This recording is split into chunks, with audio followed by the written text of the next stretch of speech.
సరే, ఇప్పుడు సెక్షన్ 2కి వద్దాం. Swapping numbers. మనం ఇప్పుడే నేర్చుకున్న కాల్ బై రెఫరెన్స్ అనే పవర్ఫుల్ కాన్సెప్ట్ని వాడి ప్రోగ్రామింగ్లో ఒక క్లాసిక్ ప్రాబ్లం, అంటే రెండు నంబర్లని ఒకదానితో ఒకటి మార్చడం ఎలాగో ఇప్పుడు చూద్దాం. ముందుగా లాజిక్ అర్థం చేసుకుందాం. రెండు నంబర్లను స్వాప్ చేసినప్పుడు ఆ మార్పులు మన మెయిన్ ఫంక్షన్లో కూడా కనిపించాలి. అలా జరగాలంటే మనం ఖచ్చితంగా కాల్ బై రెఫరెన్స్ వాడాలి. సరే, ఇక స్వాప్ ఎలా చెయ్యాలి? మన దగ్గర 2 గ్లాసుల్లో జ్యూసులున్నాయి.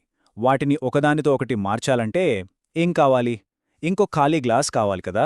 ఇక్కడ టెంపరరీ వేరియబుల్ కూడా ఆ ఖాళీ గ్లాస్ లాంటిదే.